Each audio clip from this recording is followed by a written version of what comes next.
ಬಾಗಲಕೋಟೆ ಜಿಲ್ಲೆಯ ಬಾದಾಮಿ ತಾಲೂಕಿನ ತಹಸೀಲ್ದಾರ್ ಕಚೇರಿಯಲ್ಲಿ ತಾಲೂಕಾ ತಹಸೀಲ್ದಾರ್ ಅಧ್ಯಕ್ಷತೆಯಲ್ಲಿ ಬಾದಾಮಿಯಲ್ಲಿ ಪೂರ್ವಭಾವಿ ಸಭೆಯನ್ನು ನಡೆಸಲಾಗಿದ್ದು, ಸಭೆಯಲ್ಲಿ ಪ್ರತಿ ವರ್ಷದಂತೆ ಈ ವರ್ಷವೂ ಕೂಡ ಜಯಂತಿ ಶಾಂತಿಯುತವಾಗಿ ಆಚರಿಸಲು ಕರೆಯನ್ನು ನೀಡಿದ್ದಾರೆ. ಇನ್ನು ಬಾಬು ಜಗಜೀವನ್ ರಾವ್ ಮತ್ತು ಬಾಬಾ ಸಾಹೇಬ್ ಅಂಬೇಡ್ಕರ್ ಅವರ ಜಯಂತಿ ಹಿನ್ನೆಲೆಯಲ್ಲಿ ಈ ಪೂರ್ವಭಾವಿ ಸಭೆಯನ್ನು ನಡೆಸಲಾಗಿರುವ ಹಿನ್ನೆಲೆಯಲ್ಲಿ ಸಂಘಟಿತರು, ದಲಿತ ಮುಖಂಡರು, ರೈತರು, ಉನ್ನತ ಮಟ್ಟದಲ್ಲಿ ಉತ್ತೀರ್ಣರಾದ ಶಾಲಾ ಮಕ್ಕಳಿಗೆ ಪ್ರಶಸ್ತಿ ಹಾಗೂ ಗೌರವ ಸನ್ಮಾನ ನೀಡಿ ಸನ್ಮಾನಿಸಲಾಗಿದೆ. ರೈತ ಮುಖಂಡರು, ಉಪನ್ಯಾಸಕರನ್ನ ಕಾರ್ಯಕ್ರಮಕ್ಕೆ ಆಹ್ವಾನಿಸಿ ಎಂದು ತಿಳಿಸಲಾಗಿದ್ದು, 134ನೇ ಜಯಂತಿ ಆಚರಣೆ ಪ್ರಯುಕ್ತ ಇವತ್ತು ಪೂರ್ವಭಾವಿ ಸಭೆಯನ್ನು ಕರೆಯಲಾಗಿದ್ದು, ಈ ಪೂರ್ವಭಾವಿ ಸಭೆಯ ಅಧ್ಯಕ್ಷತೆ ವಹಿಸಿಕೊಂಡಿರ್ತಕ್ಕಂಥ ನಮ್ಮ ಹೆಚ್ಚಿನ ಅಧಿಕಾರಿಗಳಾಗಿರ್ತಕ್ಕಂಥ ಮಾನ್ಯ ತಹಸೀಲ್ದಾರ್ ಸಾಹೇಬರು ಮದ್ರಾಸ್ ಅವರಿಗೆ ಈ ಕಾರ್ಯಕ್ರಮಕ್ಕೆ ತುಂಬ ಹೃದಯದ ಸ್ವಾಗತವನ್ನು ಕೋರ್ತಾ ಇದ್ದೀವಿ.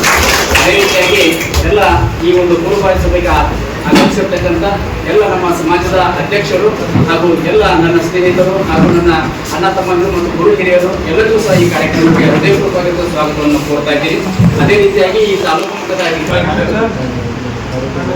ಈಗ ಒಂದು ಕೆಲಸ ಮಾಡ್ರಿ, ಇದು ಒಂದೇ ಸರ್ಕಲ್ ಅಲ್ಲ, ಎಲ್ಲಾ ಸರ್ಕಲ್ಗಳು ಅವತ್ತು ಕ್ಲೀನ್ ಮಾಡಿಸಿ, ವಿಶೇಷವಾಗಿ ಸರ್ಕಲ್ ಡೆಕೋರೇಷನ್ ಮಾಡಿಸಿ, ಆಮೇಲೆ ಅದು ಏನು ಇದು ಓದ್ತಿರ್ತೇವಲ್ರಿ ಓದ್ತಿ ಅಲ್ಲೆಲ್ಲ ಸ್ವಲ್ಪ ಆಮೇಲೆ ಅಲ್ಲಿ ಹೋಗುವಾಗ ಕೂಡ ಆ ಪ್ರೊಸೆಸ್ ಮಾಡೋದು ಕೂಡ ಸ್ವಲ್ಪ ನೀರಿನ ವ್ಯವಸ್ಥೆ ಮಾಡಿಸ್ಬಿಟ್ಟಿರ್ತಾರೆ. ಏನ್ ಮಾಡ್ಬಿಡ್ತಾರೆ, ಬೆಳಗ್ಗೆ 9 ಗಂಟೆಗೆ ಮಾಡಿದ ಕೆಲಸ ಪ್ರೊಸೆಷನ್ ಬರುವಂತ ಈ ಸಂದರ್ಭದಲ್ಲಿ ಬಾದಾಮಿ ತಾಲೂಕಾ ತಹಸೀಲ್ದಾರ್, ಸಮಾಜ ಕಲ್ಯಾಣ ಅಧಿಕಾರಿ, PSI ಸೇರಿದಂತೆ ಇತರರು ಕೂಡ ಭಾಗಿಯಾಗಿದ್ದರು. ಬ್ಯೂರೋ ರಿಪೋರ್ಟ್ SS ಕವಲಾಪುರಿ, ಭಾರತ ವೈಭವ ನ್ಯೂಸ್, ಬಾದಾಮಿ.